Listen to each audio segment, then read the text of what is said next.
المرسلين قال الله تعالى في القرآن المجيد بسم الله الرحمن الرحيم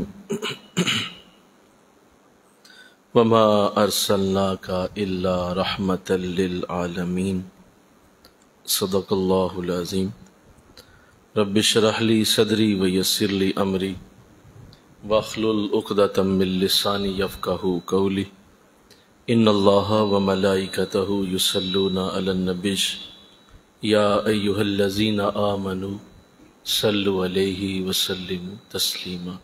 مل کے پڑھیے صلاۃ والسلام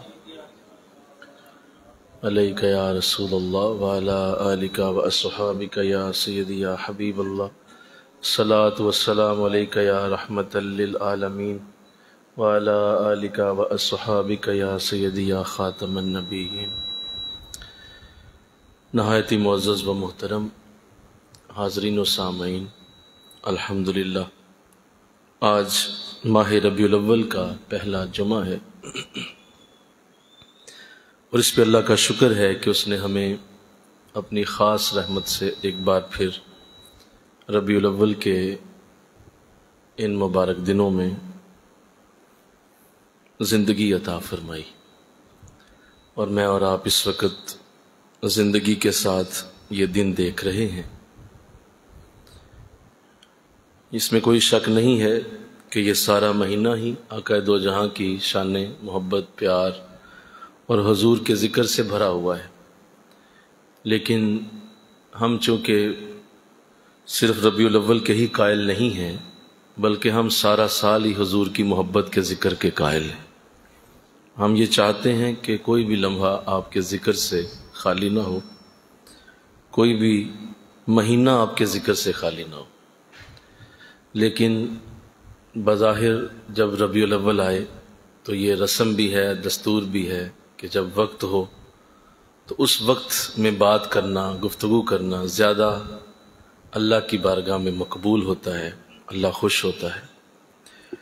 تو اس لیے بڑی حکمت کے ساتھ یہ طے کیا گیا کہ ہر سال کی طرح اس سال بھی تفسیر قرآن کو اب شان مصطفیٰ میں بدلا جائے، اور آقا دو جہاں کی شان مقدس اور حضور کے ذکر خیر کو ان چاروں جمعوں میں بڑے ہی احسن انداز میں، بڑے ہی ایک باادب انداز میں کیا جائے۔ اور یہ ہماری سعادت ہوتی ہے کہ ہر ربیع الاول میں چاروں جمعوں میں ہم حضور کی شانوں کی آیتیں پڑھتے ہیں، اور قرآن سے جانتے ہیں کہ آقا علیہ السلام کو اللہ نے کتنی عزتیں دی ہیں، کتنی برکتیں دی ہیں۔ گو یہ میرے اور آپ کے کہنے سے نہیں ہوگا، یہ تو شانیں ایسی ہیں جو اللہ نے لکھ کے قلم خشک کر دیا، جو کہ قیامت تک کے لیے پڑھی جائیں گی، قیامت تک کے لیے لوگ اسے سنیں گے، اس کے اوپر غور کریں گے، اور نہ جانے کتنے ابھی آئیں گے جو قرآن کے ان خوبصورت موتیوں کو اٹھا کر حضور کے عشق میں مبتلا ہو جائیں گے۔ آقا کی محبت انہیں نصیب ہوگی اور حضور کا پیار انہیں نصیب ہوگا۔ تو اللہ توفیق دے، آمین کہہ دو ذرا سارے، کہ یہ چاروں جمعے ہمیں آقا دو جہاں کی شانیں بیان کرنے کا اللہ موقع عطا فرمائے۔ یہ وہ خوبصورت ذکر ہے جو ان لبوں پہ آتا ہے جن لبوں کو اللہ اجازت دیتا ہے۔ وہ دل حضور کا نام لیتے ہیں جو اللہ کی محبت والے ہوتے ہیں، وہ زبانیں حضور کو پکارتی ہیں جو حضور سے پیار کرتی ہیں۔ لہٰذا یہ خوش نصیبی ہے، اور میں آپ سے یہی کہوں گا کہ آپ جب یہ ذکر سنیں ان چاروں جمعوں میں تو اپنی زبان پہ مسلسل سبحان اللہ رکھیں۔ یہ ایک عشق کی داستان ہے جو بیان ہونے جا رہی ہے، یہ محبتوں کے ذکر ہیں، اس پہ مسلسل بس جھوما جائے، مل کے کہو نا سبحان اللہ۔ اس پہ جھومنا ہے، اس پہ خوشی کا اظہار کرنا ہے، اس پہ دل پہ ایک خاص قسم کی طاری کرنی ہے خود سے کہ آقا دو جہاں کا ذکر ہو رہا ہے، حضور کی بات ہو رہی ہے۔ اور جو علماء نے لکھا کہ وہ شخص جس کا سینہ حضور کی محبت میں جب ان کا نام لیا جائے تڑپتا نہیں ہے، وہ سینہ کسی مومن کا سینہ نہیں ہو سکتا، وہ سینہ کسی مومن کا ہو نہیں سکتا جو کسی جگہ حضور کا نام سنے اور اس کو تڑپ پیدا نہ ہو، اور اس کے اندر کوئی بجلی نہ کوندے، اور وہ کوئی اس کا اپنے اندر اثر نہ دیکھے تو اپنی حالت پہ غور کرے کہ لگتا ہے کہ وہ منافق ہے، ورنہ ایسا ہو نہیں سکتا کہ جانے جانے کائنات کا ذکر کیا جائے اور آپ کی روح کو اس کی تازگی نصیب نہ ہو، ایسا ہو نہیں سکتا۔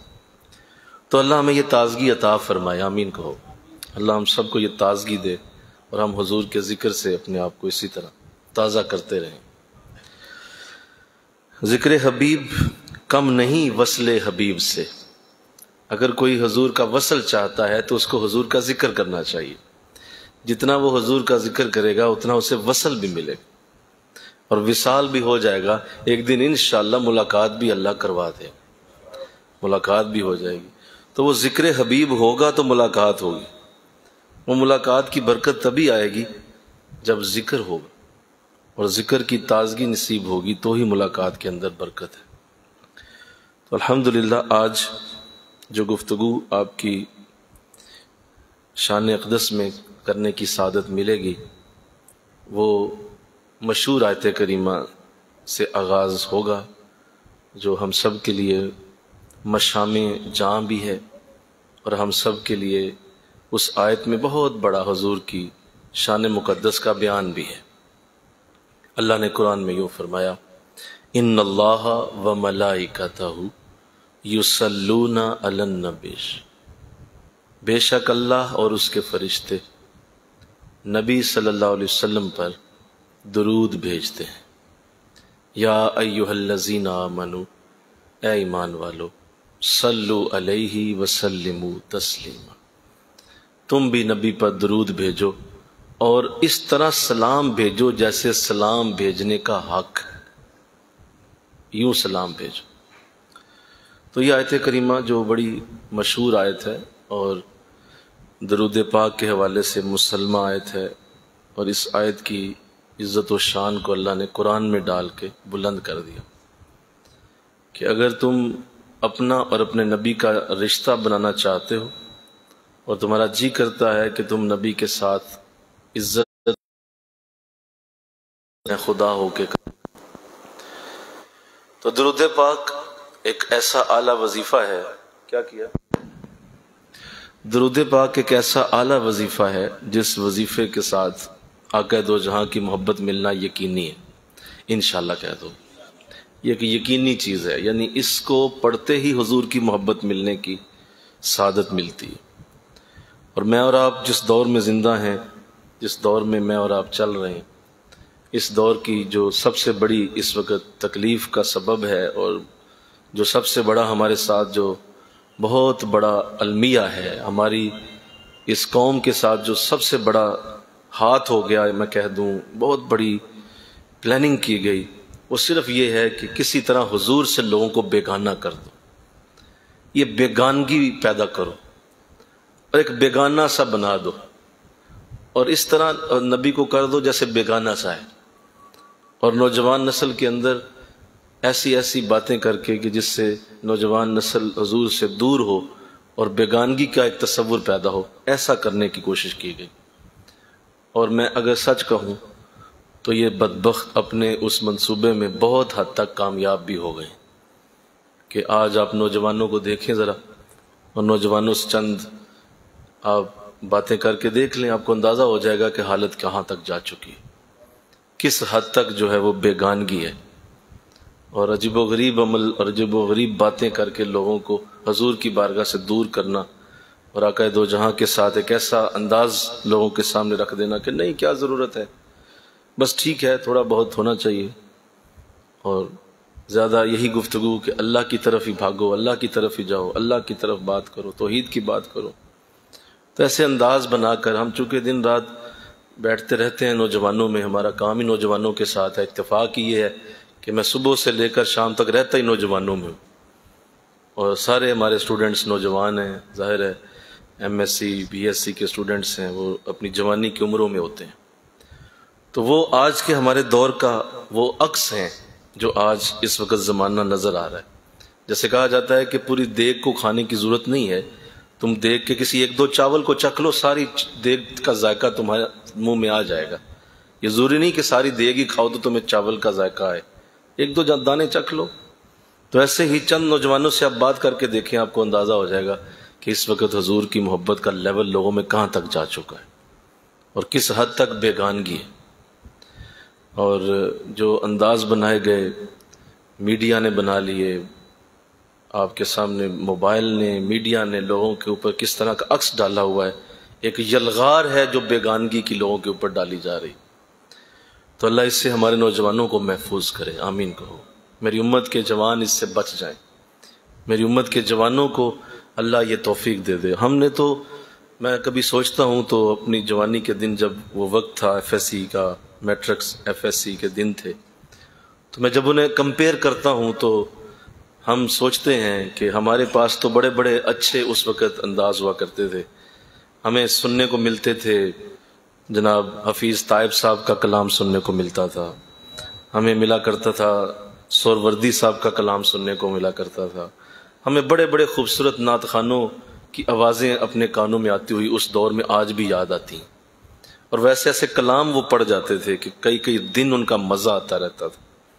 اور جن مجلسوں میں ہم بیٹھا کرتے تھے وہاں پہ اللہ والوں کی نگاہیں لوگوں کے دلوں کو صاف کیا کرتی تھی، اور ان کے پاس بیٹھ بیٹھ کر ہم نے پھر وہ جو حضور کی محبت کے ترانے سنے، حضور کے عشق کے وہ خوبصورت جو نغمے سنے، وہ جو بہتے ہوئے چشمے ان کی زبانوں سے رواں ہوتے ہم نے سنے ہیں، اور ہم نے کس طرح لوگوں کو تڑپتے دیکھا ہے، کس طرح حضور کے عشق میں روتے دیکھا ہے، کس طرح وہ لوگ حضور کی نعتیں سن سن کر بلک بلک کر چیخ چیخ کر رویا کرتے تھے۔ یہ مناظر میرے نظروں کے سامنے ہیں، ہم نے اپنے دوروں میں یہ وقت دیکھے ہیں۔ لیکن آج کا نوجوان، کبھی سوچو تو صحیح، نہ اسے کبھی ایسے نعت خواں ملے، نہ اسے کبھی ایسا عالم ملا، نہ اسے کبھی ایسی درد انگیز کوئی مجلس ملی، نہ کسی جگہ اسے ایسا کوئی عشق رسول کی داستان سنانے والا ملا۔ تو بتاؤ اس کے دامن میں جائے گا کیا سوائے نفرت کے، سوائے بیگانگی کی، اور کیا جائے گا؟ وہ کیا سوچ رہا ہوگا کہ میرے اندر کیا ہے؟ اس کے اندر جائے گا کہاں سے جب وہ کسی جگہ بیٹھا ہی نہیں، وہ کسی اللہ والے کے قریب گیا ہی نہیں، اس نے کسی ایسی مجلس میں اب حاضری دی ہی نہیں، تو کیسے اس کے اندر عشق رسول پیدا ہو؟ تو آج ہمارے ساتھ جو سب سے بڑا ظلم ہوا وہ یہی ہے کہ ہماری قوم کو حضور سے بیگانہ کر دیا گیا، جو کہ کبھی نہ ہوا تھا اور نہ انشاءاللہ ہوگا۔ انشاءاللہ کہہ دو، ایسا کبھی نہ ہونے دیں گے، نہ ہوگا انشاءاللہ۔ لیکن میں آپ کو ایک رنگ دکھا رہا ہوں کہ اس وقت لوگوں کا حال کیا ہے۔ اور ابھی چند جوانوں سے میری بات ہوئی کچھ دن پہلے، میں نے عرض کیا، میں نے کہا اس طرح حضور کی شانیں چند بیان کی، حضور کی بات کی کلاس کے اندر، اور ان کے ساتھ حضور کا ایک بڑا خوبصورت انداز جو آپ کا ہے وہ ڈسکس کیا۔ تو وہی باتیں جو ہر بندہ کرتا پھرتا ہے، جی یا رسول اللہ کیوں کہتے ہیں، جی یہ کیوں آپ کھڑے ہوتے ہیں، جی یہ بیٹھتے کیوں ہیں، یہ اس طرح کیوں کرتے ہیں، یہ کس طرح کا یہ انداز ہے، یہ مجھے بتائیں کیا حضرت ابوبکر نے، حضرت عمر نے بھی میلاد منایا تھا؟ استغفر اللہ۔ یہ وہی سوال جو گھسے پیٹے اور لوگوں کے ذہنوں میں ڈال کر بچوں کی ذہنی حالت کو خراب کر دیا، وہی سوال جس کا کوئی وجود نہیں، جس کی اس کی نہ کوئی فوٹیج ہے، نہ کوئی بنیاد ہے، لیکن بچوں کے ذہنوں میں ڈال دیے گئے۔ تو میں ان سے پوچھنے لگا، میں نے کہا تمہیں یہ کس نے بتایا ہے کہ یہ ساری چیزیں ایسی ہیں؟ وہ جی ہم نے وہ فیس بک پہ پڑھا تھا، ہم نے فلاں جگہ یہ پڑھا تھا کہ ایسا ہے جی، تو آپ بھی بتائیں۔ تو اندازہ کریں کہ آپ کا سارا جوان بیٹھ ہی وہاں گیا ہے جہاں کوئی مولوی نظر ہی نہیں آتا، وہ سارا فیس بک پڑھتا ہے، وہ سارا دن وہیں دیکھتا ہے کہ وہاں سے کیا دین آ رہا ہے۔ تو لہذا میں نے ایک بات عرض کی، میں نے کہا صرف اتنا بتا دیجئے، کیا عشق کے لیے بھی کسی دلیل کی ضرورت ہوتی ہے؟ کیا لیلا سے یا مجنوں سے کوئی پوچھے گا کہ دلیل دو اپنے عشق کی؟ کوئی دلیل کیا ہوتی ہے؟ عشق تو عشق ہوتا ہے، وہ خود ہی اپنی دلیل ہوتا ہے، اس کو کسی دلیل کی حاجت ہی کوئی نہیں ہوتی۔ اور یہ تو عام انسانوں کی بات ہو رہی ہے، جس کی بات ہم کر رہے ہیں اس سے تو سارا جہان پیار کرتا ہے، اس سے تو ساری دنیا، سارا عالم، سارے فرشتے، سارے جنات، اس سے تو ساری اللہ کی مخلوق پیار کرتی ہے۔ تو تم اس کے بارے میں پوچھ رہے ہو کہ اس کا نام کیسے لینا چاہیے، اس کے نام کی عزت کیا ہے، اس کے نام کا انداز کیا ہے؟ کبھی آپ بیٹھو تو صحیح، تمہیں سمجھائیں کہ حضور کے نام کی عزت کتنی بڑی ہے۔ تو چونکہ ان بچوں کو، یہ معصوم بچے میرے سامنے بیٹھے، انہیں چونکہ ایسے نہ تو مجالس ملی، نہ ان مجلسوں میں وہ بیٹھے، نہ کسی اللہ والے کی خدمت میں کبھی آنا جانا ہوا، تو لہٰذا بیچارے کیا کریں۔ میں ان سے یہی کہہ رہا تھا، میں نے کہا میرے بچوں تم مجبور ہو، اصل میں تم اس وقت مجبور ہو، اور تمہیں جو ملا ہے تم وہی بول رہے ہو۔ آؤ کبھی ہمارے ساتھ ایک ہفتہ گزار کے دیکھو، تمہارے سر سے پاؤں تک حضور کا عشق چھلک نہ پڑے تو کہنا۔ تمہیں کوئی ملا ہی نہیں عشق بتانے والا، تمہیں کوئی عشق سنانے والا نہیں ملا۔ جس دن مل گیا نا تو حضور کا پیار تو اللہ نے انسان کی فطرت کے اندر رکھ دیا ہوا ہے، یہ تو تمہاری فطرت کے اندر ڈالا گیا ہے، صرف اس کو اجاگر کرنے کی ضرورت ہوتی ہے۔ اس کو ایک چھوٹی سی دیا سلائی دکھا کر اس کو صرف آپ نے بھڑکانا ہے۔ عشق رسول تو ہر بندے کے اندر پہلے ہی ڈلا ہوا ہے، یہ تو تمہارے پاس کوئی آئے تمہیں وہ دیا سلائی لگائے تو تمہارے اندر کی آگ بھڑکے، ورنہ تو ہر جگہ عشق رسول کی داستانیں لکھی پڑی۔ تو لہذا اللہ توفیق دے دے، آمین کہہ دو، آمین کہہ دو، میری نوجوان نسل کو عشق رسول مل جائے، میری نوجوان نسل عشق رسول کی برکت لے لے، ان نوجوانوں کو حضور کا عاشق بنایا جائے، ان نوجوانوں کو حضور کی محبت دی اللہ۔ تو آئیے وہ کیا طریقے ہیں جن سے ہم یہ کر سکتے ہیں، اور اس سے پہلے کہ میں عرض کروں کہ حالت تو خیر بہت دور تک خراب ہو گئی، لیکن ہر بیماری کا اللہ نے علاج اتارا ہے، کوئی بیماری ایسی نہیں ہے جس کا علاج نہ ہو۔ اور یاد رکھیں کہ جس کو اللہ نے عشق نہیں نہ دیا تو یہ بے عشق کا ہونا بھی ایک بیماری ہے۔ بولو میں نے کیا کہا؟ یہ بہت بڑی بیماری ہے۔ اور جس کی آنکھیں نہیں نہ برستی، جس کی آنکھیں نم نہیں ہوتی، جن کی آنکھیں رونا نہیں جانتی، میرے حضرت فرمایا کرتے ہیں، اللہ والے فرمایا کرتے ہیں کہ اس شخص سے دور ہو جو اسے دوستی میں نہ لے کے آؤ جس کی آنکھیں کبھی تم نم نہ دیکھو۔ بہت ہی بڑا بدبخت آدمی ہے، بد نصیب ترین آدمی ہے کہ جس کی آنکھوں میں کبھی نمی نہیں آئی اور اس کو کبھی عشق رسول میں یا ویسے بھی رونا نہیں آیا۔ تو یہ بے عشق کا ہونا بھی بہت بڑی بیماری، اس بیماری کا بھی علاج ہونا چاہیے۔ اور عشق بھی وہ جس عشق کے لیے اللہ نے ساری کائنات بنا ڈالی، وہ عشق جس کے لیے ساری دنیا ہی بنا دی۔ اللہ کیا خوبصورت عشق کیا میرے خدا نے، کیا انداز ہے میرے خدا کا۔ اللہ کے رسول نے ارشاد فرمایا، حدیث قدسی اللہ فرماتا ہے کہ جب کچھ نہ تھا، کوئی شے نہ تھی، اللہ کے وجود کی جو بات اللہ نے خود ہوں، لم یلد ہوں ولم یولد ہوں ولم یکن لہ کفوا احد ہوں، یہ میرے وجود کے انداز۔ ایک انداز حدیث میں بھی ہے اور وہ حدیث قدسی ہے۔ اللہ فرماتا ہے، آقا نے فرمایا، اللہ فرماتا ہے کنتُ کنزا محمد، تو میں نے اس محبت کے لیے اپنے محمد کا نور پیدا کر دیا۔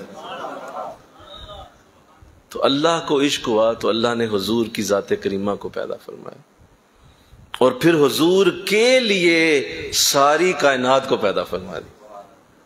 تو میں اور آپ جس کے لیے بنے ہیں، جس کے لیے مجھے اور آپ کی تخلیق کی گئی ہے، وہ تو حضور کی ذات کریمہ ہے۔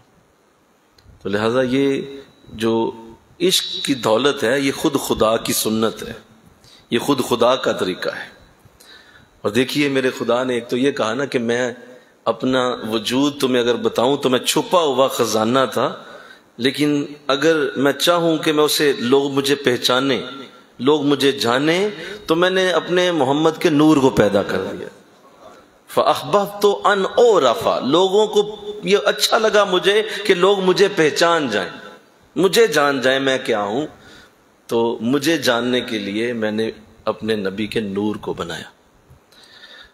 تو اب اندازہ کر لیں کہ ایک طرف اپنے نبی کے نور کو اپنی ذات کے لیے بنا لیا، اور پھر دوسرا کام ایک اور بڑا پیارا کیا، اسے قرآن میں لکھ دیا، وہ قرآن میں رکھ دیا اور کہا سنو، بنایا بھی میں نے، تخلیق بھی میں نے کیا، اور اب سارے فرشتوں کو بلا کر میں اسی کا نام لیتا رہتا ہوں بیٹھ کے، ان اللہ وملائکتہ یصلون علی النبی۔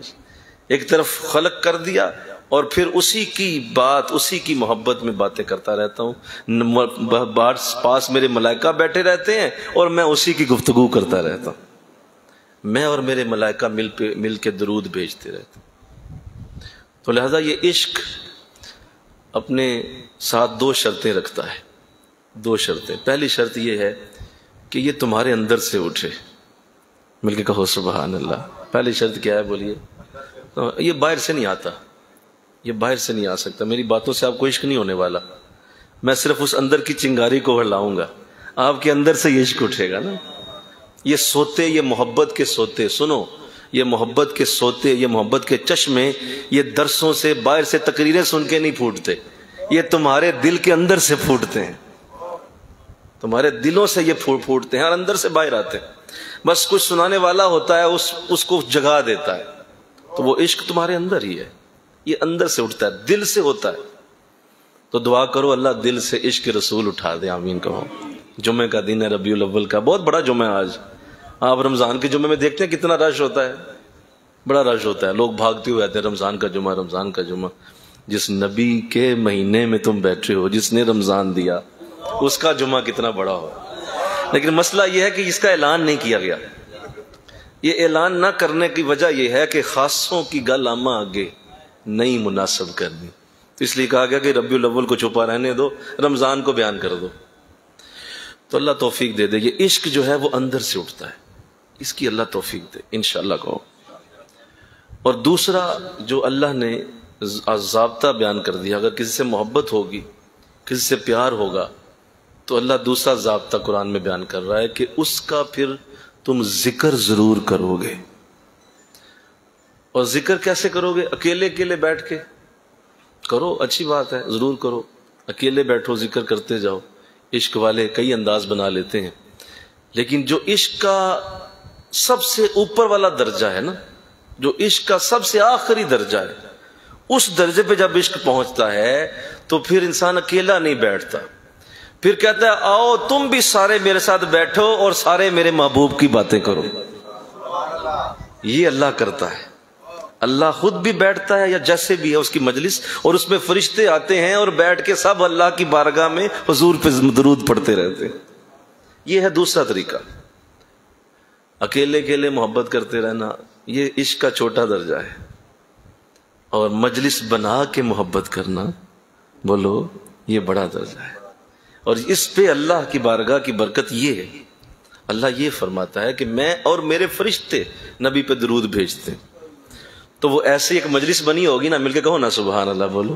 ایک مجلس بنی ہوگی جس میں اللہ بھی موجود ہوگا اور فرشتے بھی. اس وقت بھی ہے, ہاں ہاں ہو رہا ہے, درود کی بوچھاڑ حضور پہ ہو رہی ہے, وہ مجلس ابھی بھی جاری ہے. تو یہ دو عشق کے ضابطے یاد رکھیے. پہلا عشق کا ضابطہ یہ ہے کہ وہ خود اندر سے اٹھتا ہے, اور دوسرا یہ ہے کہ اس کے لیے ذکر کرنا پڑتا ہے. یہ بات کرنا ضروری ہوتا ہے, گفتگو کرنا ضروری ہوتا ہے, یہ منہ سے بولنا ضروری ہوتا ہے. آپ اگر چپ رہتے ہیں تو پھر نہ کہیے کہ آپ عاشق ہیں, بات نہ کیجئے, نہ کیجئے ایسی بات. اور عشق کی ضرورت اتنی زیادہ ہے, اتنی بڑی ضرورت ہے, اس کو بولنے کی ضرورت اتنی زیادہ ہے کہ جب آپ قبر میں جائیں گے تو تیسرا سوال جو ہوگا وہ یہی ہے کہ ما تقول فی حقہ ھذہ الرجل, اس شخص کے بارے میں تو دنیا میں بولا کیا کرتا تھا. یہ بولنا ہوتا ہے.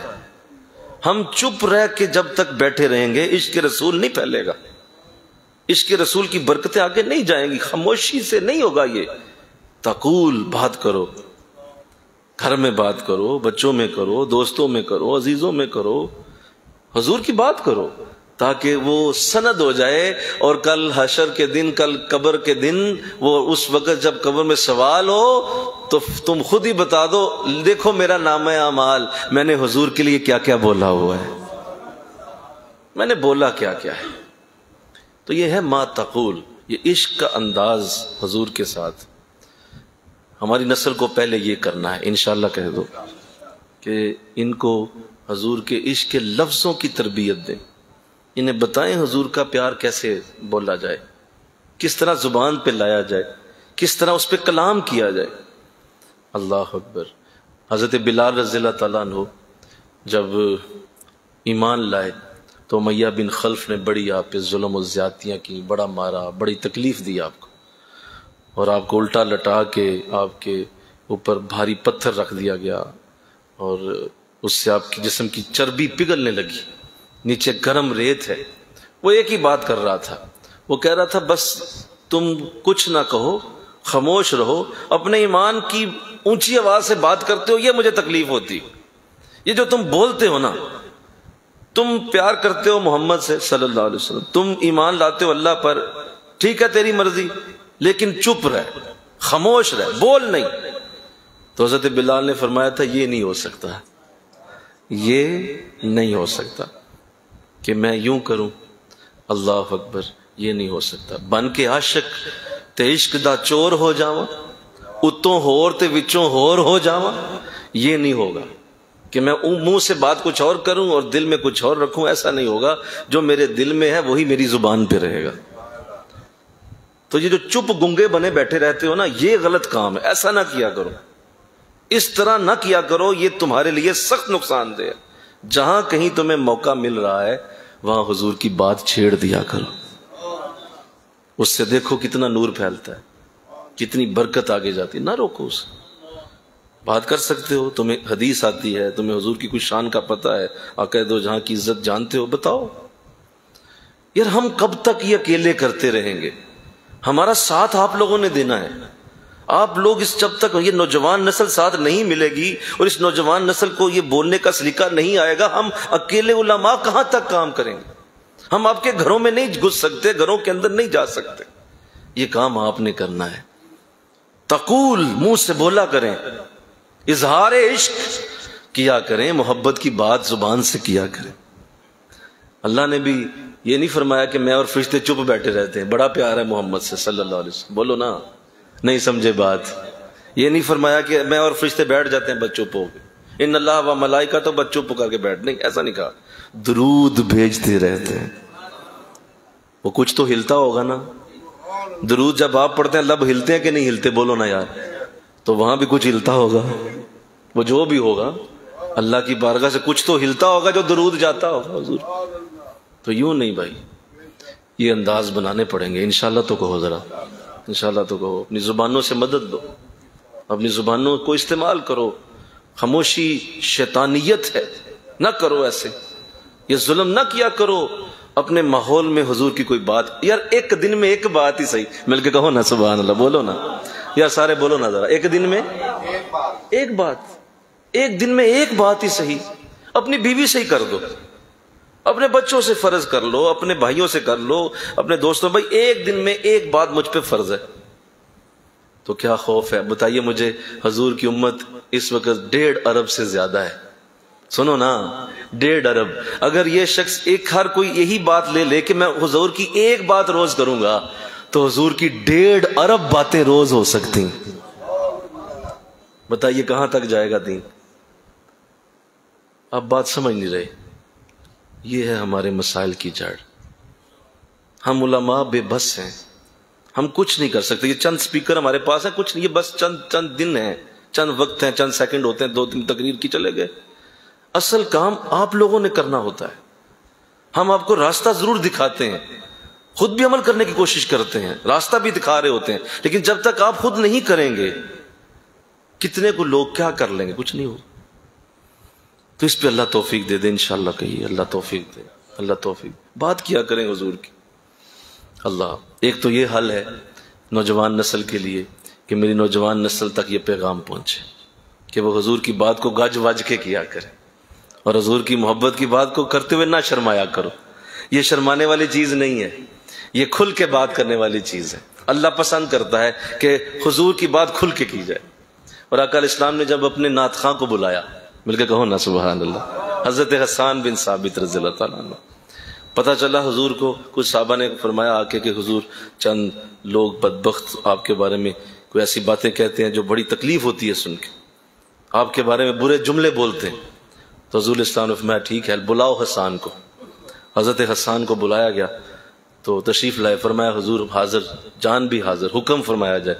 کہا حکم یہ ہے کہ وہ میری ہجو کرتے ہیں، تم میری تعریف کھل کے بیان کرو، تم میری تعریف کرو۔ فرمایا میں حضور پڑھنے لگا ہوں، ارشاد کروں، آپ مجھے حکم فرمائے، سنیں آپ میری بات۔ فرمایا نہیں ایسے نہیں، صحابہ میرا ممبر لاؤ۔ ممبر لایا گیا، فرمایا حسان میرے ممبر کے اوپر چڑھ کے بیٹھ۔ حضرت حسان اوپر بیٹھ گئے، حضور سامنے نیچے زمین پہ، آپ مصلی پہ بیٹھے، حضرت حسان کو اونچا بٹھایا، فرمایا اب اونچی آواز سے میری تعریف کر، اب بولو اونچی آواز، دب دب کے نہیں کرنی، اونچی آواز سے حسان میری بات کر، لوگوں کو پتا چلے میری شانیں کیا ہیں، لوگ جانے میں کون ہوں، میری عزتیں کیا ہیں، مجھے اللہ نے کیا کیا دیا ہوا ہے، بتا لوگوں کو اللہ۔ اور جب حضرت حسان نے آپ کی نعت پڑھی، جب حضرت حسان نے آپ کی نعت، آپ کی تعریف آپ کے سامنے کی، صحابہ فرماتے ہیں ہم نے حضور کو دیکھا، حضور یوں جھوم رہے تھے، یوں جھوم رہے، خود اپنی تعریف سن کے جھوم رہے، اپنی تعریف سن کے جھوم رہے، بڑے خوش ہوئے۔ اور آپ نے جو کیا جملہ بولا، ارشاد فرمایا کہ اے حسان جب تک تو میری تعریف کرتا رہتا ہے جبریل تیرے پیچھے کھڑا رہتا ہے تیری مدد کرنے کے لیے، جبریل تیرے پیچھے کھڑا رہتا ہے جتنی دیر تو میری تعریف کرتا رہتا ہے۔ آپ چاہتے ہیں آپ کے پیچھے جبریل آ جائے، آپ حضور کی تعریف شروع کر دیں، آپ حضور کی ثنا کیا کریں، آپ حضور کی محبت کی بات کو پھیلانا شروع کر دیں، جبریل آپ کی مدد کے لیے پیچھے کھڑا ہو جائے۔ ہم ایسا نہیں کرتے، دو تقریریں سنی، دو باتیں سنی، دو نعرے مارے، وہ گئے، اور اس کے بعد چپ، شیطانیت، چپ کا روزہ رکھ لیا، میں کیوں بولوں حضور کی بات، میں تو ابھی تک داڑھی نہیں رکھی، میں تو یہ نہیں کیا، میں تو نمازی بھی نہیں ہوں، میں کیسے حضور، نہیں ایسے کون کرتا، کس نے کہا تم؟ میرے نبی نے فرمایا کہ جس نے میری حدیث سنی اسے آگے پہنچایا، اللہ اسے سرسبز اور شاداب رکھے، وہ ہمیشہ خوش رہے گا، برکتیں پائے گا، رحمتیں پائے گا، کرم پائے گا، رزق پائے گا۔ سرسبز کون ہوتا ہے بولو نا؟ جس کو اللہ سارا کچھ ہی دے دے، بھائی وہی سرسبز ہوگا نا، جس کو صحت بھی مل جائے، برکت بھی مل جائے، رحمت بھی مل جائے، عزت بھی مل جائے، اور وہ اتنا شاداب ہو جائے کہ اللہ اسے اس طرح کر دے جیسے سبز درخت ہوتا ہے، جس طرح سبز درخت کو دیکھ کے انسان خوش ہوتا ہے، اور سبز درخت اکیلا نہیں ہوتا، اس کے اوپر پھل بھی لگا ہوتا ہے، تو وہ پھل بھی آ جائے۔ تو اس کا نسخہ ایک ہی ہے، روزانہ حضور کی بات کرو، اپنے اوپر لازم کر لو، انشاءاللہ صحیح بولو، روزانہ حضور کی بات، کہیں نہ کہیں میسج لکھ کے بھیج دو، سٹیٹس پہ لگا دو، فیس بک کی پوسٹ بناؤ اور اس کو شیئر کر دو کہ یہ لیں آج کی بات گئی۔ کتنے لوگ پڑھیں گے بولو؟ آج کی بات چلے گی، وہ فاروقی صاحب نے کہا تھا یار آج کی بات لوگوں پوسٹ کر دو، کہاں تک جائے گی، کتنے لوگ اسے پڑھ رہے ہوں گے، کتنے لوگ اسے جان رہے ہوں گے۔ اگر تمہیں یہ نہیں آتا کس جگہ بیٹھ کے کر دو، اچھا یار کسی کو نہیں کر سکتے، خود اپنے آپ کو کوئی حدیث سنا لو، اکیلے بیٹھے ہو نا، حدیث پڑھ دو کوئی کہ میرے نبی نے یار یہ کہا تھا انما الاعمال بالنیات، کہ بے شک سارے عملوں کا دار و مدار نیتوں پر ہے، بس سن کے اپنے آپ کو سنا کے کہہ دو مولا میں آج دا کام کر دیتا۔ خدا کی قسم اس کا بھی بڑا فرق پڑے گا۔ ہم بولتے نہیں ہیں، منہ سے بولتے نہیں، یہی وجہ ہے کہ برائی منہ چڑھ کے بول رہی ہے۔ جب تم نہیں بولو گے شیطان تو بولے گا، تو ایسا تو ہوگا۔ اللہ توفیق دے۔ علامہ اقبال رحمۃ اللہ علیہ سے کسی نے پوچھا تھا کہ حضور آپ کی نظر میں اس کا حل کیا ہے؟ تو آپ کو جانتے ہیں کہ حضرت علامہ اقبال رحمۃ اللہ علیہ آپ کا ایک لقب ہے حکیم الامت۔ کیا لقب ہے؟ حکیم۔ حکیم اسے کہتے ہیں جو مرض جانتا بھی ہو اور پھر اس کا علاج بھی جانتا ہو، اسے حکیم کہتے ہیں نا۔ بولو حکیم وہ ہوتا ہے جس کو مرض بھی پتا ہوتا ہے اور اس کا علاج بھی۔ تو آپ نے فرمایا کہ مجھے حکیم الامت تو اس لیے نہیں کہتے، مجھے پتا ہے کہ مرض کیا ہے۔ مرض یہی ہے کہ اس وقت جو لوگوں کے اندر عشق کی دولت نہیں ہے اس کو کیسے پیدا کیا جائے۔ تو آپ نے فرمایا تین کام کرو، تین کام کرو، تمہاری نوجوان نسل کے اندر عشق رسول پیدا ہو جائے، اور وہ آج ہم نے وعدہ کر کے جانا ہے انشاءاللہ۔ تمہاری نوجوان نسل کو یہ بتانا نہیں پڑے گا کہ میلاد منایا کرو، یہ بتانا نہیں پڑے گا کہ اٹھو اور میلاد مناؤ، ایسا کچھ نہیں کہنا پڑے گا۔ یہ عشق رسول کی دولت کہنے سے بتانے سے نہیں آتی۔ تو کہا تین کام کر دو بس۔ فرمایا حضور بتائیے وہ کون سے تین کام ہیں؟ فرمایا پہلا کام یہ ہے کہ اپنی اولاد کو کثرت سے درود پڑھنے کی عادت ڈال دو۔ بولو کیا کہا میں نے؟ درود پڑھنے کی عادت ڈالو، انہیں اتنا درود پڑھاؤ، انہیں درود پڑھنے کی طرف لاؤ، کیونکہ درود شریف واحد وظیفہ ہے جو اللہ کی بارگاہ سے ایسی برکت رکھتا ہے، جو ہی آپ اسے پڑھتے ہیں ساتھ ہی اس کی قبولیت شروع ہو جاتی ہے، قبول اسی وقت، اور اس کا اثر فوراً اترے گا۔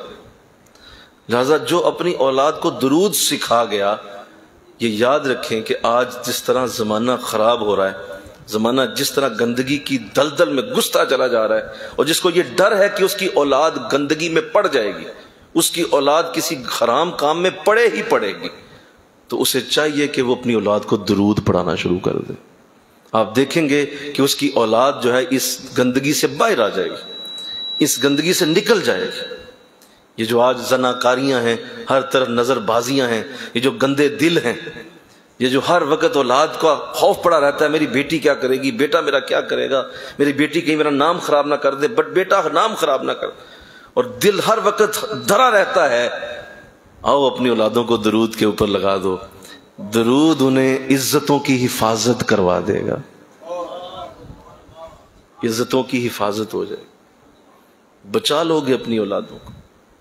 اپنی اولادوں پہ رحم کرو، انہیں درود پڑھاؤ، انہیں درود کا عادی بناؤ، انہیں بٹھا دو اور کہو کہ آؤ میرے ساتھ بیٹھ کے درود پڑھو، آؤ نشست درود شریف کی کریں، آؤ بیٹھے ہم درود خضری پڑھیں، آؤ درود فلاں پڑھیں، اور درود شریف کی عادت بنا دو۔ وہ چھوٹی سی تسبیح جو آج انگلیوں میں پہن کے لوگ پھرتے ہیں، وہ ان کی انگلیوں پہ ڈال دو کہ بیٹا تیری انگلی پہ مجھے تسبیح نظر آئے، دیکھنا اس کا اثر کتنا بڑا ہے، کیونکہ درود بہت بڑی سعادت ہے۔ مل کے کہو سبحان اللہ، درود بہت بڑی سعادت، یہ اہل حق کی علامت ہے۔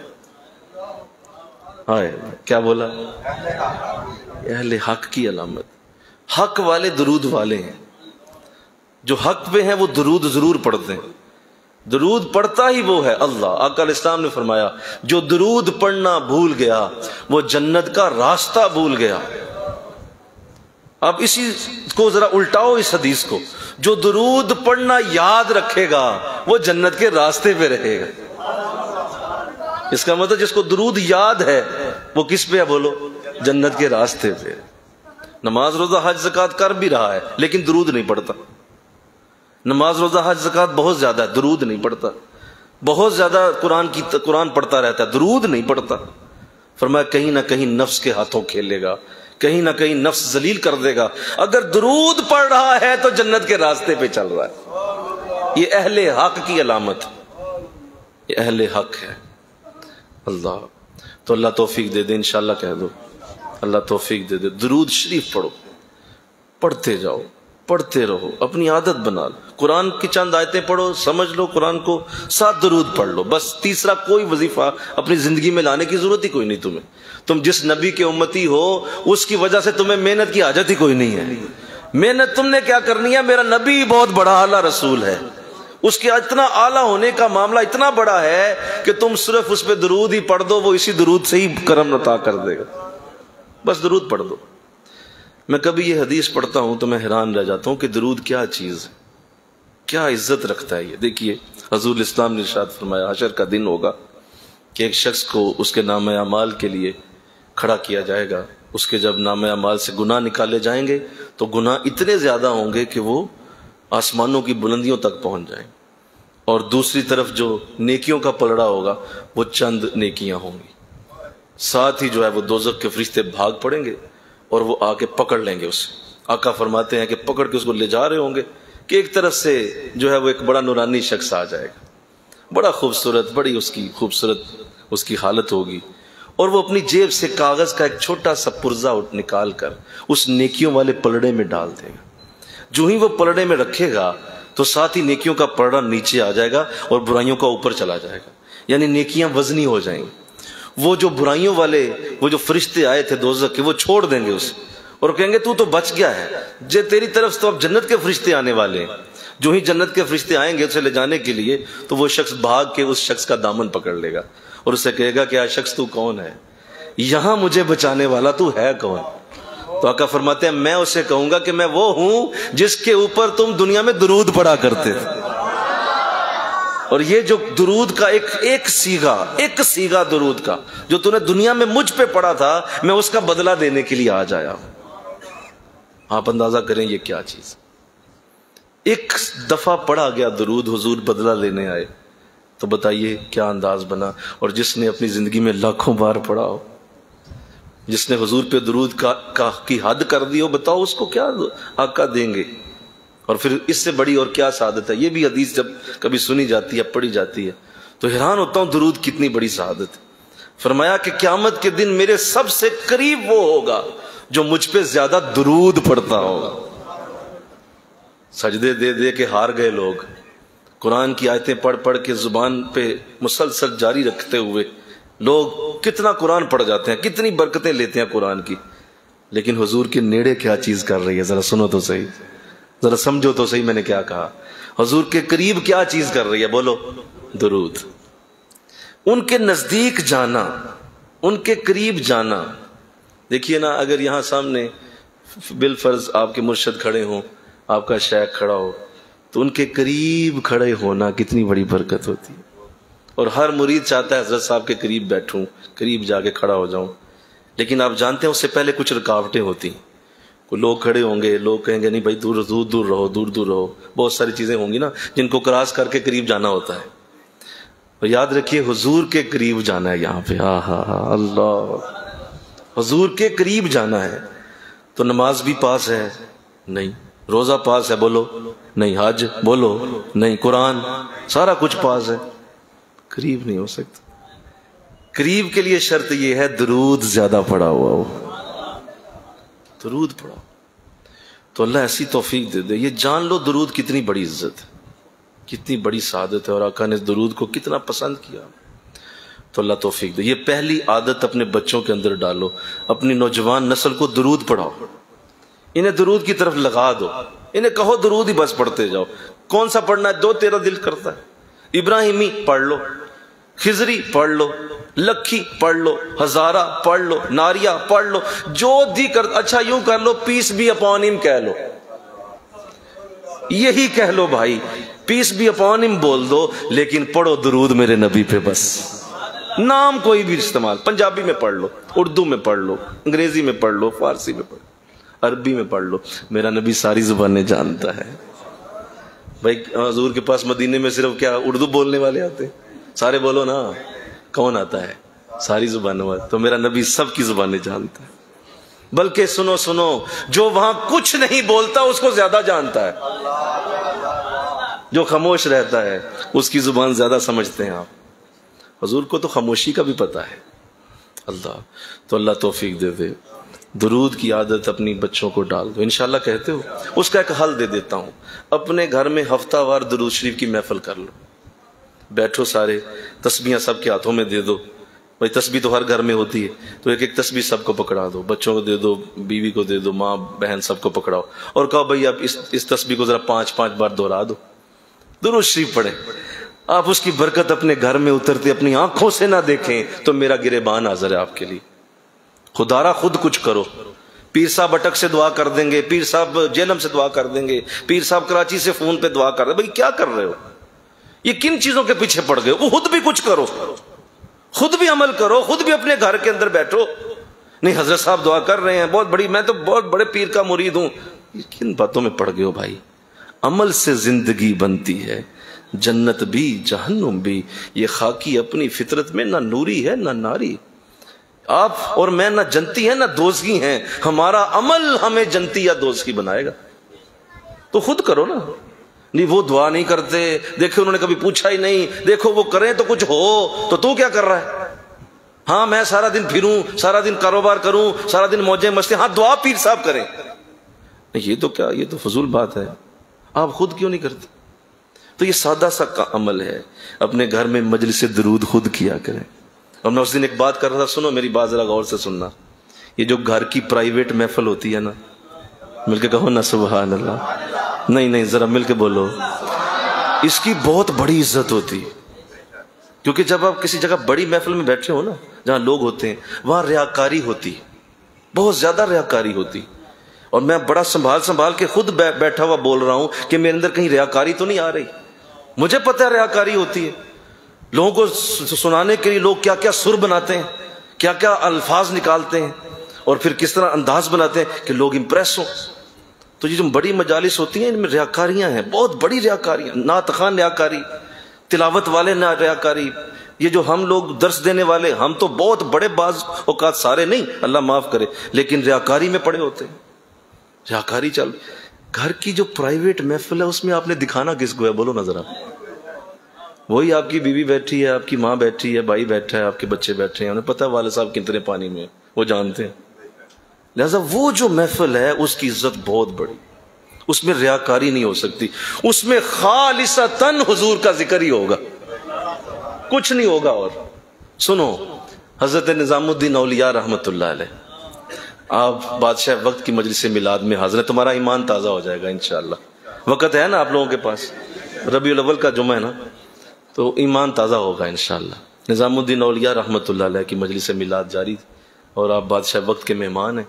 ہزاروں لوگوں کا مجمع ہے، لاکھوں لوگ بیٹھے، ہزاروں دیگیں کھڑک رہی ہیں، بہترین میلاد ہو رہا ہے. ہونا چاہیے خوبصورت انداز، بڑا سٹیج لگا ہوا ہے، بہترین خوبصورت لائٹنگ ہے، آپ بیٹھے ہوئے ہیں، نعت خوانات پڑھ رہا ہے، سٹیج پہ جلوہ گر ہیں، لوگ زیارت بھی کر رہے ہیں، بادشاہ وقت بھی بیٹھا ہوا ہے اور بڑا خوش ہے کہ حضرت بھی آئے ہوئے ہیں، اور پوری دلی کا پیر ہیں آپ، پوری دلی کے بزرگ ہیں، تو بڑا خوشی سے نعت کا ایک خوبصورت انداز ہے کہ اچانک حضرت کھڑے ہو گئے اور سٹیج سے نیچے اترے، اور تیزی سے چلتے ہوئے لوگوں کے درمیان سے گزر کر تو باہر کی طرف چلے گئے. چند مرید بھی ساتھ چلے گئے کہ حضرت پتہ نہیں وضو فرمانے جا رہے ہیں یا کچھ معاملہ ہے، ہم جا کے پیچھے دیکھے تو صحیح. حضرت آنکھیں جھکائے ہوئے چلتے چلے جا رہے ہیں. آگے دلی کا علاقہ شروع ہو گیا، آگے گلیوں میں، تنگ سی گلیوں میں چلتے چلتے ایک بڑی تنگ سی گلی، اس کے اندر اندھیرا، اور ایک دروازہ کھلا ہوا، اس کے سامنے جا کے کھڑے ہو گئے، اور وہ دروازے کے آگے جو کپڑا پڑا تھا وہ بھی پھٹا ہوا تھا، اس کے آگے کھڑے ہو گئے، ہاتھ باندھ لیے، اور بڑی محبت سے انہوں نے دروازے کو کھٹکا دیا. اندر سے پوچھا گیا کون ہے؟ تو جواب دیا نظام الدین. تو وہ بوڑھی سی عورت باہر نکل آئی، اس نے کہا حضرت آپ یہاں، سرکار آپ یہاں کیا کر رہے ہیں؟ مجھے تو پتا چلا آپ تو بادشاہ وقت کی محفل میلاد میں حاضر تھے، تو آپ تو وہاں تھے، تو میری منمانی کے گھر پہ دروازے پہ آپ جیسی ہستی، حضور مجھے بلا لیا ہوتا، آپ نے تکلیف کیوں کی؟ تو آپ نے روتے ہوئے فرمایا اماں پہلے یہ بتا کہ تو کر کیا رہی ہے، اندر کیا ہو رہا ہے؟ تو وہ رو پڑی، کہنے لگی حضرت کیا ہو رہا ہے، کیا بتاؤں آپ کو؟ پتا چلا تھا بادشاہ میلاد کر رہا ہے تو جی چاہا کہ میں بھی کروں، لیکن نہ پاس کوئی رقم ہے نہ پیسے ہیں، بیوہ عورت ہوں، چند ٹکے تھے، چنے منگوائے ہیں، اور میری 2 نوجوان بیٹیاں ہیں، وہ بیٹھ کے میرے ساتھ نبی پہ درود پڑھ رہی ہیں. فرمایا تو کتنی خوش نصیب ہے، پتہ یہاں کیوں آیا ہوں؟ وہ سواری جو وہاں اترنی چاہیے تھی جہاں بہت بڑا میلاد ہو رہا ہے، وہ سواری تو تیرے گھر اتری ہوئی ہے، حضور تو تیرے گھر آئے ہو. یہ ہے پرائیویٹ محفل، ہم نے یہ گھروں میں کرنی چھوڑ دی ہوئی. ہم نے محفلیں رکھ لی ہیں یہ بڑی اپنے آپ کو بنانے کے لیے، یہ جناب فلاں پیر صاحب بیٹھے ہیں، یہ جناب فلاں وزیر صاحب آئے ہوئے ہیں، یہ چوری صاحب چیئرمین صاحب ہیں، یہ ادھر جناب یہ جناب چٹھا صاحب ہیں، یہ چیمہ صاحب ہیں، یہ بٹ صاحب ہیں، بس یہ ہے ہماری مجلسوں میں. تو حضور آئیں گے کیا؟ کیسے آئیں گے آقا؟ حضور آئیں گے گھروں میں جہاں محبت سے انہیں بلایا جاتا ہے، جہاں محبت سے آپ کو بلایا جاتا ہے. خدا را یہ کام شروع کرو. ہم نہیں کچھ کر سکتے، ہاتھ ہمارے کھڑے ہیں، یہ لوگ کھڑے ہیں ہاتھ، میں آن ریکارڈ آن لائن یہ بات کر رہا ہوں، میں کھڑے ہاتھ کہہ رہا ہوں، ہم بے بس ہو چکے ہیں جس حد تک برائی پھیل رہی ہے. تم لوگوں نے کرنا ہے، یہ عمل کرنا پڑے گا. آج دل میں سوچ کے جاؤ کہ کون سا دن میں نے اپنے گھر میں درود شریف کا رکھنا ہے، انشاءاللہ کہو، پھر تو میری اس تقریر کا فائدہ ہے، ورنہ تو یہ چند باتیں ہی ہیں، باہر گزرتے گزرتے ہی گٹر میں پھینک کے چلے جاؤ گے، اس کا کوئی فائدہ نہیں ہو. تو یہ علامہ اقبال رحمۃ اللہ علیہ نے فرمایا تھا. انشاءاللہ کہو ذرا، کیسی بات کر گئے آپ. دوسری بات پوچھنے والے نے پوچھا حضور دوسری بات کیا ہے؟ آپ نے کہا تھا 3 باتیں کر لو، تو دوسری بات آپ نے فرمایا یہ ہے کہ یاد رکھو ہر انسان، جتنے بھی دنیا میں انسان ہے، اور نوجوان خاص طور پہ، جب جوانی چڑھتی ہے نا انسان پہ، تو جوانی ایک خاص کام کرتی ہے. سنو یہ بات، جوانی خاص کام یہ کرتی ہے کہ تمہاری آنکھوں کے اندر حسن کی محبت پیدا کرتی. جہاں چیز سونی لگے گی نا، جوانی ادھر جائے گی. یہ انسان کی فطرت بھی ہے، جدھر انسان خوبصورت چیز دیکھتا ہے ضرور جھکتا ہے، چاہے وہ پھول ہے، چاہے وہ خوبصورت عمارت ہے، وہ خوبصورت کوئی گاڑی ہے، وہ خوبصورت کوئی جو ہے وہ بنا ہوا کوئی فرنیچر ہے، وہ کوئی بھی شے ہے، وہ جو خوبصورت ہوگی نا اس کی طرف انسان ضرور جائے گا. تو اپنے جوانوں کو حضور کے حسن کا تذکرہ سناؤ، مل کے کہو نا سبحان اللہ، کہ حضور کتنے سونے تھے، کیا حسن تھا آپ کا۔ اگر تم نے حسن کو ہی دیکھنا ہے نا، اور جوانی تمہاری حسن کی طرف ہی جھکتی ہے، تو آؤ تو میں تمہیں وہاں لے جاؤں جہاں حسن بھی پاؤں کے اوپر پڑا ہوا ہے، کہ یہ ہے وہ حسین آدمی، اس دنیا کا سب سے سونا انسان۔ حضور کا حسن انہیں بتاؤ کتنے پیارے ہیں آپ، کتنے اعلیٰ آپ کو اللہ نے حسن کے جلوے دیے، کیا خوبصورتی اللہ نے عطا کی۔ ایک بات کر دیتا ہوں، لمبی بات نہ ہو، آگے آپ نے خود تحقیق کرنی ہے، لوگوں کو بتانا آپ نے خود ہے۔ حضور اسلام کا حسن کتنا اعلیٰ تھا۔ حضرت عمر رضی اللہ تعالیٰ عنہ فرماتے ہیں کہ ایک دن میں مسجد نبوی میں گیا اور حضور سامنے بیٹھے ہوئے تھے۔ اتفاق یہ تھا کہ آقا علیہ السلام کے چہرے انور پر دھوپ پڑ رہی تھی، اور سامنے جو دیوار تھی وہ چھاؤں میں تھی۔ حضور کے چہرے سے دھوپ پڑتی ہوئی اتنا حضور کا نور تھا کہ سامنے دیوار کے اوپر پڑ رہا تھا، اور دیوار حضور کے نور سے روشن ہو رہی تھی۔ نہیں چھوٹی سبحان اللہ ذرا یار، آپ سنو تو صحیح، کیا بات ہے۔ مطلب چہرے کے اوپر دھوپ پڑتی ہے، اتنا روشن ہے کہ اس کا عکس بن کر سامنے اندھیرے میں دیوار پہ پڑتا ہے تو دیوار روشن ہو رہی ہے۔ فرماتے ہیں یہ میرے نبی کا حسن تھا، ایسے حسین چہرے والے تھے آپ۔ اور عبداللہ بن سلام کا کیا جملہ ہے رضی اللہ تعالیٰ عنہ، جب ایمان لانے کے لیے آئے تو کیا حسین جملہ بول گئے، اور ہم آج کے جو لوگوں کے لیے وہ کیا ایک پیاری بات کر گئے۔ کہنے لگے کہ آپ کیا کہتے ہیں میں رسول ہوں، میں کوئی دلیل مانگوں؟ نہیں، یہ چہرہ رسول کا ہی ہو سکتا ہے، اتنا سونا چہرہ۔ یہ خوبصورتی صرف رسول کو ہی مل سکتی ہے، کسی اور کو اتنی خوبصورتی نہیں مل سکتی۔ تو انہیں حضور کے حسن کے تذکرے سنائے، انہیں بتائیں حضور کتنے خوبصورت، اور حضور کے حسن کے انداز کیا تھے۔ دیکھیے گا کہ ضرور ان کو حضور سے محبت ہو جائے گی، حضور کا پیار دل میں خود ہی آ جائے گا کہ یار ان بیچاری عورتوں بیچاری اور یہ جو مطلب عام قسم کی محبتوں میں پڑھ رہا ہوں، ان محبتوں کو کیا کرنا، آؤ سب سے سونے شخص سے محبت کر کے دیکھیں، یہ کیا سونی ہوگی، یہ کیا خوبصورت انسان ہوگا۔ ارے مجھے تو پتا چلا ہے جو کائنات کا سب سے خوبصورت انسان، تو اس سے محبت کیوں نہ کروں، تو خود ہی دل جھکے گا حضور کی طرف۔ یہ دوسرا انداز ہے۔ اور تیسرا انداز یہ ہے، آپ نے فرمایا کہ اللہ نے اگر حضور کو خوبصورت شکل دی ہے، خوبصورت صورت دی ہے، تو حضور کی سیرت بھی اتنی خوبصورت۔ آپ کی سیرت کا ذکر، آپ کے زندگی کے واقعات، آپ کی زندگی کے اتار چڑھاؤ کے انداز، آپ کی مدنی زندگی، مل کے کہو سبحان اللہ، آپ کی مکی زندگی، آپ کی جنگوں کا ذکر، آپ کے گھر کے اندر تنہائی کا ذکر، بیویوں سے ذکر، کیسے آپ گفتگو کرتے تھے، مہمانوں کے ساتھ کیسا انداز تھا، آپ جب صحابہ کے ساتھ بیٹھتے تو کیا گفتگو ہوتی تھی۔ یہ حضور کی زندگی کو اگر تم پیش کر دو گے نا، تو اتنی سونی زندگی ہے کہ جو بھی سنے گا اسے حضور سے ضرور محبت ہو جائے، ضرور پیار ہو جائے گا۔ یہ ہو ہی نہیں سکتا، اس لیے کہ آپ حضور کی زندگی کو ڈینائی نہیں کر سکتے، کا انکار نہیں کر سکتے۔ آپ دنیا کے ہر شخص کی زندگی کا انکار کر دیں کہ جی میں مانتا ہی نہیں کہ وہ ایسا تھا، لیکن حضور کی زندگی کا انکار نہیں کیا جا سکتا۔ آپ جیسے تھے، آپ جیسا انداز رکھتے تھے، سب کو پتا ہے۔ جتنا زیادہ حضور کی سیرت کو کھولا جائے گا، حضور سے محبت ہوتی جائے گی۔ ایک بات حضور کی سیرت کی، جو آقا دو جہاں کے انداز ہیں، حضور کا خوبصورت پیار والا انداز کتنا خوبصورت تھا کہ آپ کو کتنا لوگوں کے ساتھ پیار ہوتا تھا، کتنی محبت کرتے تھے۔ وہ بڑھیا جو مدینہ میں رہا کرتی تھی، یہ بات کر کے تو آپ پہ چھوڑتا ہوں، اور پھر حضور کی سیرت کو پڑھیے، جانیے کہ حضور کی زندگی کے واقعات دل کے اوپر نقش ہو جاتے ہیں، اور ایسا اثر چھوڑ جاتے ہیں کہ آپ رات کمبل لیٹ کے لیٹے ہو نا، رضائی لے کے سر پہ، آپ کو اس وقت بھی یاد آ جائیں گے کہ حضور نے یہ کیا تھا زندگی میں۔ اتنا اثر ہے حضور کی زندگی کے واقعے میں۔ قرآن کی آیتوں میں جتنا اثر ہے، یہ قرآن ہے اور وہ صاحب قرآن ہے۔ اگر آپ قرآن کی آیتوں کو اثر انداز سمجھتے ہیں تو حضور کے واقعات میں کتنا اثر ہوگا۔ وہ بوڑھی عورت، وہ مدینے میں رہنے والی، جس کی مفلوق الحال، ذہنی حالت خراب، اور اکثر لوگ اس سے بچتے رہتے کیونکہ وہ جس کو پکڑ لیتی اتنی باتیں کرتی کہ جان چھڑانا مشکل ہو جاتا، اور جس گلی میں گھستی اگر کوئی دیکھ لیتا تو ادھر سے جو ہے وہ پیچھے قدموں سے نکل جاتا کہ کہیں قریب نہ آ جائے، کیونکہ اس نے پکڑ لینا ہے اور مجھے جانے نہیں دینا۔ لوگ کتراتے تھے، بھاگتے تھے، حضور کو بھی صحابہ نے بتایا ہوا تھا کہ حضور آپ نے بچت رکھنی ہے، فلاں ایک عورت ہے، کہیں اگر آپ کے قریب آ گئی تو مشکل نہ ہو آپ کو، آپ نے ذرا ادھر ادھر ہو جانا ہے. تو آپ خاموش رہتے، ہنستے، مسکرا دیتے، جواب کوئی نہ دیتے.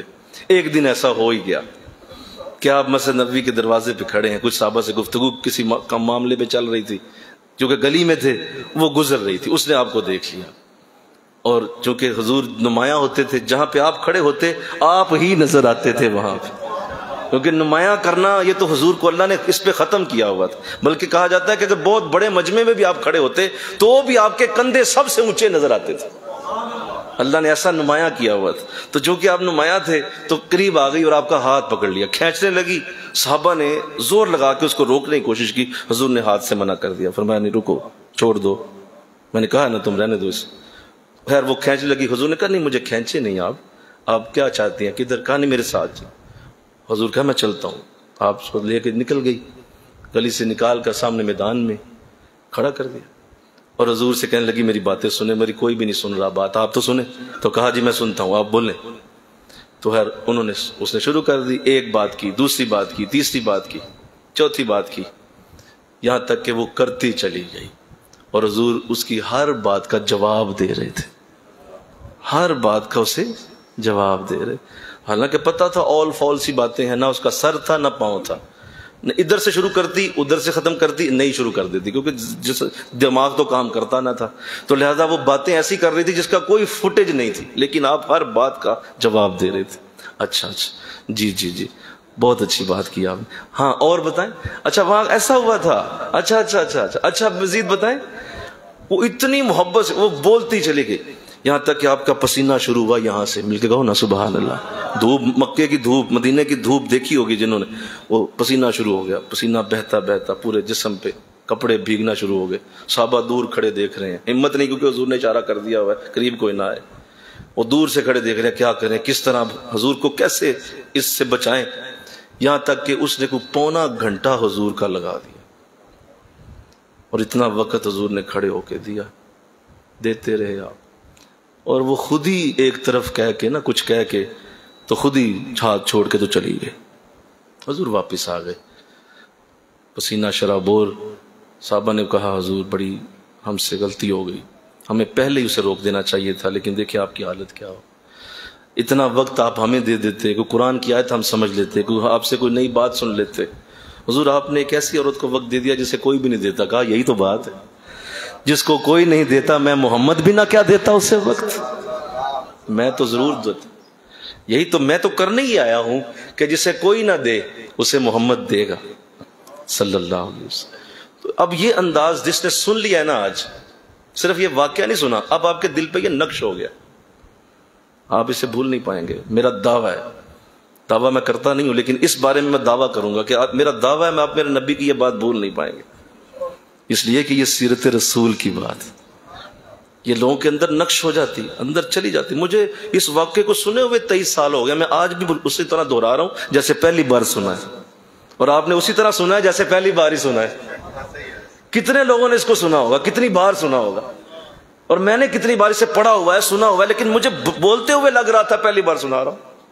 یہ ہے نبی کی سیرت کا اثر، یہ نبی کے نور کا اثر کہ آپ ان کی زندگی کا کوئی واقعہ پیش کر دیں، وہ دلوں کے اندر جگہ خود ہی بنا دے گا. مجھے کل ایک جگہ اتفاق ہوا، میں ایک جگہ درس پہ گیا، وہاں پہ ایک ایسی خاتون تھی، وہ بھی کچھ ایسے ہی انداز رکھتی ہیں تو وہ ٹھیک، لیکن وہ انداز ان کا یہی ہے کہ وہ باتیں شروع کرتی ہیں پھر چپ ہی نہیں کرتی. یعنی انہوں نے، حالانکہ وہ مجھے پیر صاحب بھی کہتی ہیں لیکن وہ مجھے پیر صاحب سمجھتی کوئی نہیں ہے، وہ گفتگو اپنی کرتی رہتی ہیں، میری کوئی بات نہیں سنتی ہوں. تو ایسے ہوا، وہ بیٹھ گئی، شروع ہو گئی باتوں پہ باتیں، باتوں پہ باتیں. عمر ان کی ہے کوئی 60-70 سال، سفید بال. تو میں سننے لگا. اور ساتھی کہتے حضور فون آ رہا ہے، آگے بھی جانا. اب مجھے حضور کی یہ حدیث یاد آ گئی، مجھے حضور کا یہ واقعہ یار مجھے عمل کا موقع ملا. میں نے کہا بھائی بیٹھے رہو بھائی، یہ گفتگو پہلے ختم ہوگی تو اٹھوں گا. آپ کبھی بیٹھے اپنے بزرگوں کے پاس، بعض ہوتے ہیں نا دادا ہوتے ہیں، دادیاں ہوتی ہیں، بات لمبی کر دیتی ہیں، ہم جلدی میں پڑ جاتے ہیں، ہم کہتے ہیں دیکھیے جی کہ لمبیاں گلنا پتہ نہیں کدو ختم کرو گے، نہ کرو ایسے، ان کی بات سنو. یہی حضور کی عادت تھی، یہی حضور کا انداز تھا. تو اللہ توفیق دے انشاءاللہ. تو یہ 3 باتیں. پہلی بات سارے بول دو، سارے بولیے درود شریف. اپنی اولادوں کو درود پہ لگاؤ. دوسری بات بولو حضور کے حسن کا ذکر کرو، آقا کے حسن کی. کوئی حسین انسان کی طرف جوان جھکتا ہے، جوان کو بتاؤ کہ اصل حسن کہاں پہ ہے، وہاں جائے گا جوان. اور تیسری بات حضور کی سیرت کو بیان کرو. حضور کی سیرت کو جہاں رکھو گے پھول کھل اٹھیں گے، کیونکہ ہونا یہ پھول تو بلبل کا ترنم بھی نہ ہو، ہونا یہ ساقی تو میں بھی نہ ہو، خم بھی نہ ہو، بزم توحید بھی دنیا میں نہ ہو، تم بھی نہ ہو. خیمہ افلاک کا استادہ اسی نام سے ہے، نبض ہستی تپی شمادہ اسی نام سے ہے. کی محمد سے وفا تو نے تو ہم تیرے ہیں، یہ جہاں چیز ہے کیا لوح و قلم تیرے ہیں. سب سے اولا والا، ذرا سارے بولو سب سے اولا والا، ذرا بولیے سب سے اولا والا، سب سے بالا والا، اپنے مولا کا پیارا. اللہ اکبر. کتنی خوبصورت میرے اعلیٰ حضرت نے ان کی مہک نے دل کے غنچے کھلا دیے ہیں، جس راہ چل دیے ہیں کوچے بسا دیے. اللہ کیا جہنم اب بھی نہ سرد ہوگا، رو رو کے مصطفیٰ نے دریا بہا دیے. کتھے مہر علی کتھے تیری ثنا، گستاخ اکھیاں کتھے جاڑیاں. ارے بولو تو صحیح، دیکھو کیسے عشق پھیلتا ہے دنیا میں. آؤ اللہ توفیق دے دے، اللہ مجھے آپ کو ربیع الاول کی اصل بہار عطا فرمائے. وما علینا الا البلاغ. سنتے ہیں ادا فرمائے.